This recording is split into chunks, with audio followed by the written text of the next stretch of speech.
एक बार गौतम बुद्ध अपने आश्रम में अपने सभी शिष्यों को शिक्षा दे रहे थे कि दुनिया की सबसे तेज छुरी हमारी जबान है और दुनिया के सबसे खतरनाक हथियार हमारे शब्द है, जो बिना किसी का खून बहाए लोगों को अंदर ही अंदर मार सकते हैं। हमारे शब्द हमारी ताकत हो सकते हैं, लेकिन यह हमारी सबसे बड़ी कमजोरी भी हो सकते हैं। अगर हमें नहीं पता कि कब, कहां और क्या और कितना बोलना है, यदि हम सही समय पर सही इरादे के साथ सही शब्दों का प्रयोग करते हैं तो यह हमें एक सफल व्यक्ति बनाता है। लेकिन अगर हम सही समय पर सही इरादे से सही शब्दों का इस्तेमाल नहीं करते तो यह हमारे जीवन को नर्क से बदतर बना सकता है। तो दोस्तों, आज की स्टोरी के माध्यम से मैं आपको बताने वाला हूं कि चुप रहकर कैसे हम अपने जीवन को बदल सकते हैं। आपको चुप रहने की शक्ति का एहसास इस वीडियो में होने वाला है। वीडियो शुरू करने से पहले कमेंट बॉक्स में नमो बुद्धाय लिखकर वीडियो को लाइक जरूर करें। तो चलिए शुरू करते हैं इस कहानी को। जापान में एक बहुत ही प्रसिद्ध बौद्ध भिक्षुक रहा करते थे। उनका नाम रिसाई था। रिसाई अकेले रहते थे। दुनिया के शोर शराबे से दूर जंगल में वो रहते थे और वह बड़े ही ध्यानी और प्रभु भक्त व्यक्ति थे, इसलिए वह पूरे जापान में बहुत अधिक प्रसिद्ध थे।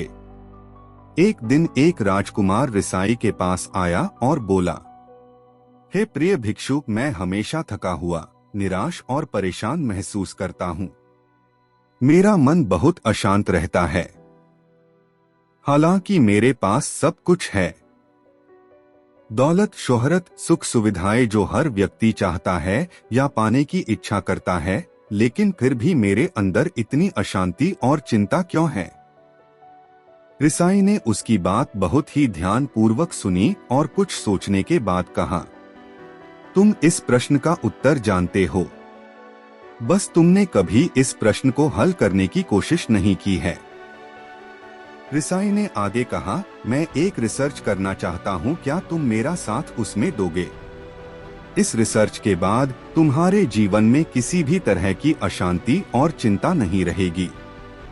ये बातें सुनकर राजकुमार बहुत हैरान था। उसने रिसाई से कहा, बताइए मुझे क्या करना होगा? अपने मन की शांति के लिए मैं कुछ भी करने को तैयार हूँ। राजकुमार की इन्हीं बातों को सुनकर भिक्षु ने कहा, तो फिर आप अगले 15 दिन के लिए मेरे आश्रम में रहोगे और एक सामान्य व्यक्ति की तरह अपना जीवन व्यतीत करोगे और इन 15 दिनों में तुम अकेले और चुपचाप रहोगे, जितना हो सके कम बोलोगे। राजकुमार उस भिक्षु की बातें सुनकर सहमत हो गया। पहले दिन राजकुमार को लगा कि उसका मन सामान्य से अधिक अशांत और विचलित है। उसके मन में तरह तरह के विचार आ रहे हैं और वह आम लोगों की तरह जीवन जीने में असहज महसूस कर रहा है।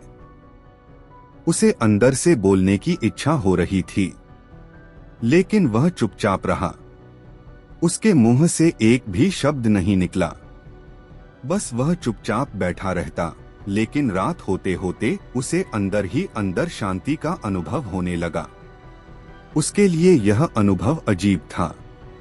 वह खुद से पूछ रहा था कि वह अंदर ही अंदर इतना खुश क्यों है और उसकी आंतरिक बेचैनी और चिंता कम क्यों होने लगी है।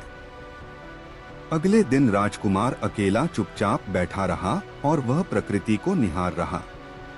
वह पौधों को, फूलों को, आकाश में उड़ रहे पक्षियों को, वह अपने जीवन में पहली बार यह अद्भुत दृश्य महसूस कर रहा था कि उसके पास कितनी सुंदरता है। वह दिन भर प्रकृति की सुंदरता को निहारता रहता और उसकी ताजगी को महसूस करता रहता। इसी तरह से 10 दिन बीत गए और उसके मन की सारी बेचैनी, सारी हलचल, सारी उथल पुथल और सारा तनाव गायब हो गया।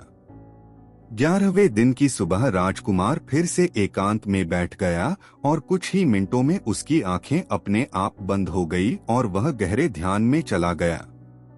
वह पूरे दिन वहीं पर आंखें बंद करके बैठा रहा और गहरे ध्यान में डूबा रहा।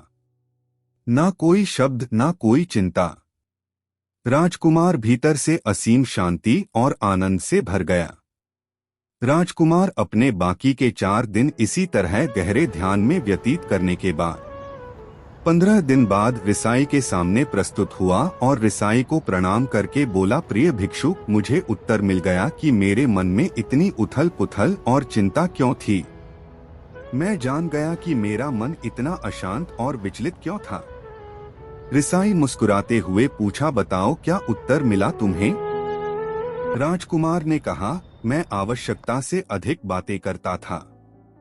मैं किसी पर भी अपने शब्द और ऊर्जा व्यर्थ करता था। मैं दिन भर अपने लोगों से फालतू की बातें करता रहता और फिर उन्हीं के बारे में अकेले में सोचता रहता और ज्यादातर समय नकारात्मक ही सोचता रहता। इस तरह मैं बस अपना समय बर्बाद कर रहा था। ज्यादा बोलने और नकारात्मक सोचने की वजह से मेरा मन अशांत और बेचैन हो गया था और इसी वजह से मैं किसी भी काम को ठीक से नहीं कर पा रहा था, जिसकी वजह से मैं हर काम में असफल होने लगा और फिर इन्हीं लगातार मिलने वाली असफलताओं की वजह से ही मैं और भी उदास और चिड़चिड़ा हो गया। इन्हीं सभी चीजों की वजह से मेरा जीवन नष्ट हो रहा था, लेकिन यहाँ पर बिताए हुए 15 दिन मेरे लिए पूरी तरह से अलग थे। मुझे कुछ अलग ही एहसास यहाँ पर हो रहा था। अब मुझे ऐसा लग रहा है मैं अपना जीवन पूरी तरह से जी रहा हूँ, लेकिन इससे पहले मैं अपना जीवन गलत तरीके से जी रहा था और मैंने यह भी सीखा कि हमें सिर्फ ध्यान करने की जरूरत नहीं है। ध्यान अपने आप होता है जब हम इस शांत और मौन होते हैं। ध्यान के पिछले कुछ दिनों के